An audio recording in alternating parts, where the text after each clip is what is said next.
आजच्या चालू घडामोडीवरील अतिशय महत्त्वाचे प्रश्न, पोलीस भरती, एमपीएससी सर्व स्पर्धा परीक्षांसाठी यावरती प्रश्न विचारले जातात. अतिशय कमी वेळामध्ये आपण हे प्रश्न घेत असतो, त्यामुळे व्हिडिओ शेवटपर्यंत पहा व आपल्या चॅनलला सबस्क्राईब करा आणि व्हिडिओला लाईक करा. तर चला वेळ न घालवता आजचा पहिला प्रश्न पाहूया.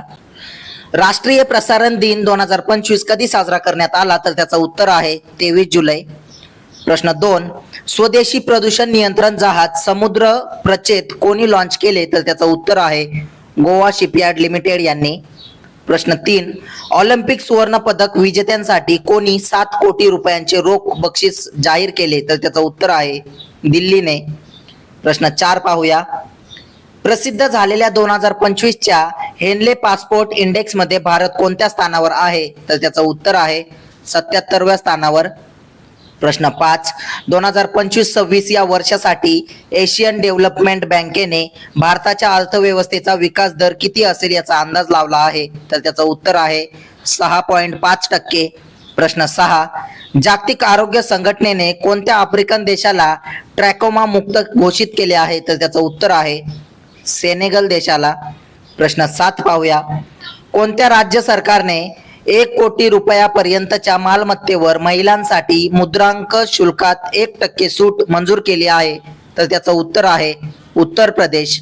प्रश्न 8, कोणत्या राज्याने धोक्यात असलेल्या वनस्पतींच्या संवर्धनासाठी एक विशेष उपक्रम सुरू केला? तर त्याचं उत्तर आहे उत्तराखंड राज्य सरकारने. प्रश्न 9, आदि तिरुवतिराई महोत्सव 2025 कुठे साजरा केला जात आहे? तर त्याचं उत्तर आहे तामिळनाडू राज्यामध्ये. प्रश्न 10 पाहूया. भारत कोणत्या देशातून अंकुरित पाम तेलाच्या बियांचा सर्वात मोठा आयातदार देश बनला आहे? तर त्याचं उत्तर आहे मलेशिया. प्रश्न 11 पाहूया. आंतरराष्ट्रीय ऑलिम्पिक दिवस कधी साजरा केला जातो? तर त्याचं उत्तर आहे 23 जूनला. प्रश्न 12, ग्लोबल फायनान्स मासिकाने कोणत्या भारतीय बँकेची 2025 साठी जगातील सर्वोत्तम ग्राहक बँक म्हणून निवड केली? तर त्याचं उत्तर आहे भारतीय स्टेट बँक. प्रश्न 13 पाहूया. सेट द बॉय फ्री चे लेखक कोण आहेत? तर त्याचं उत्तर आहे जॉनी मार हे.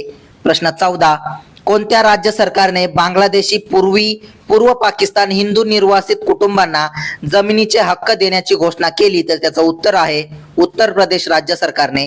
प्रश्न 15, भारतातील पहिल्या महिला न्यायाधीश अन्ना चंडी यांचे आत्मचरित्र कोणते? तर त्याचं उत्तर आहे आत्मकथा.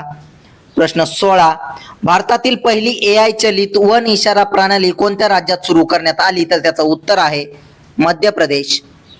प्रश्न 17, हवाई दलाचे नवे उपप्रमुख कोण बनले आहेत? तर त्याचं उत्तर आहे एअर मार्शल नर्मदेश्वर तिवारी. प्रश्न 18, कोणत्या राज्य सरकारने इलेक्ट्रिक वाहनांसाठी टोल कर सवलत जाहीर केली? तर त्याचं उत्तर आहे महाराष्ट्र राज्य सरकारने. असेच रोजचे चालू घडामोडीवरील प्रश्न अतिशय कमी वेळेत पाहण्यासाठी आपल्या चॅनलला सबस्क्राईब करा आणि व्हिडिओला लाईक करा. धन्यवाद.